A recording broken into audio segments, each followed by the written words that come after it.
Hey, how's it going, class? Hope everyone's doing good today. Today, guys, we're going to be learning a little bit about World War One weapons and technology today using a learning strategy called the chaining learning strategy. So here's what I want you guys to do. I want everybody to grab two sheets when you walked in today. I want you guys to take out the sheet on it that says gallery activity. We're doing something called a gallery walk today. So here's what I want you guys to do. Look at the instructions page, which we're going to read along together, okay? I want you guys to look at the paper that isn't the instructions, the paper with your 8 different sections. Do you guys see that? Very good. And I want you guys to look around the walls for me.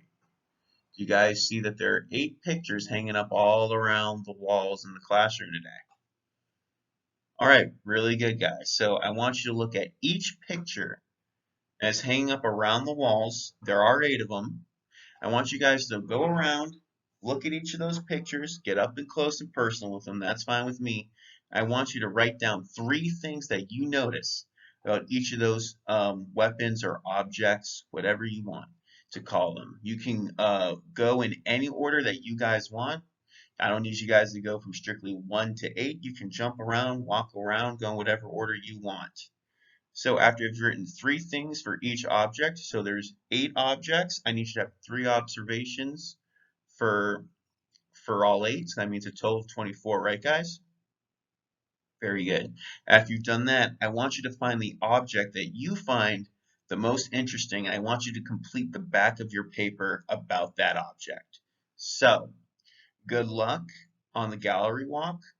I know it's a little confusing for some of you, so we're going to go through the first step together. And I'm going to show you guys how the best way to do this is. So I want everyone to take out the other paper you grabbed of the actual chart with the 8 different objects. So, do you guys see this chart? All right, very good. So we got picture 1, picture 2, picture 3, picture 4, up to picture 8. Very good. So the way this is going to work, guys, is you're going to look at each of these different objects. You're going to see picture 1, look for picture 1 on the wall. Picture 2, find that one on the wall. You're going to write down 3 things for each one, right? Like I said, and then flip it over. That's going to be the additional questions that you guys are going to do. So let's go back. Let's flip it back to the front. Let's look at that chart real quick. Let's see. Let's see. You know what? I'm feeling. Let's do the British Army boots first. I don't like to start with number 1. Let's flip it around a little bit. Like I said, you guys don't need to go exactly in order. So let's go with the British Army boots. So let's look around the room. I'm seeing the British Army boots over there. So you guys see the picture? Right there of the British Army boots. Walking up to the wall, there it is. So, yep, picture 3 up here written above it, the British Army boots. So, you can see that on your chart, right? So I'm looking at these, and what's standing out to me? Well, I'll be honest, they really don't look like they're all that comfortable. They really don't look like they're all that comfortable to me at all.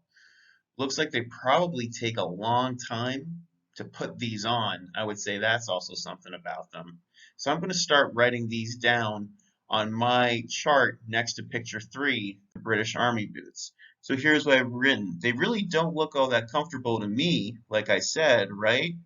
They look like they're really, really heavy. These look like a pair of boots that takes a lot of effort to walk around them. And then, like I said, it looks like it takes a lot of time to put those on. So right there, guys, I just did the first one. So you guys just got to do that 7 more times. Just do what I just did 7 more times all around the classroom.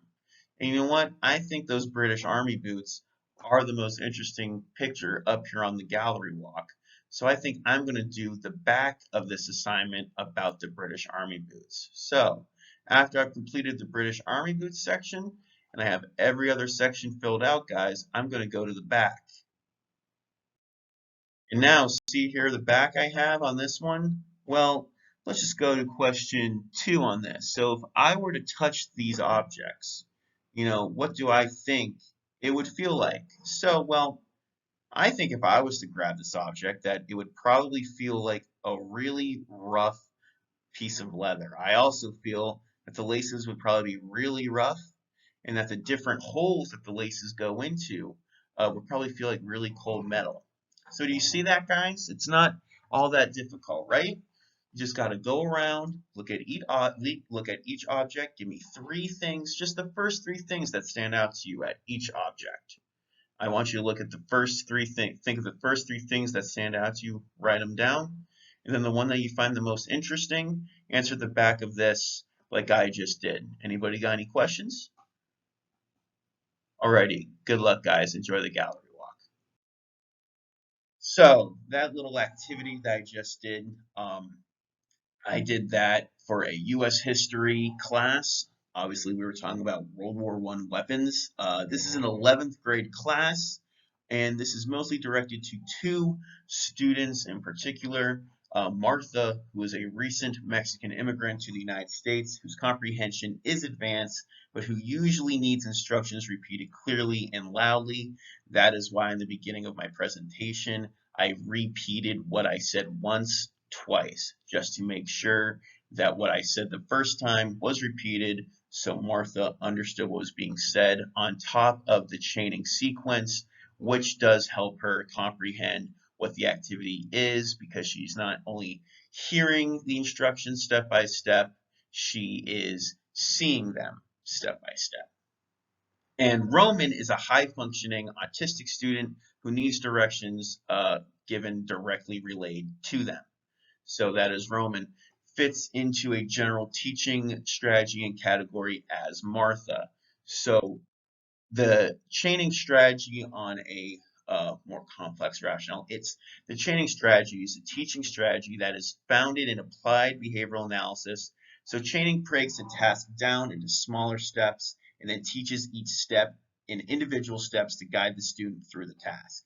So that is what I did with my gallery activity.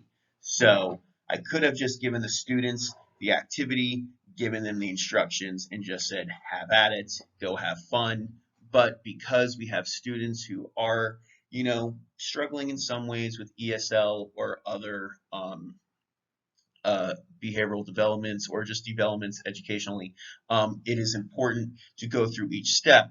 So I didn't just say it, I showed it both not just orally, but visually. I showed for the entire class, I showed the paper just to make sure everybody knew which papers I was talking about. Then I made sure to show the class what is expected of them for each task. That is why I showed the chart. Then I showed the back of it. Then I showed one of the examples of the gallery picture. When I showed the example of the gallery picture, I also made sure to have it labeled. Most people would probably say, well, it's obvious which one is the pair of boots, but you can't assume things like that. So it was important to label the number and the title of the boots, so all students could understand what was going on.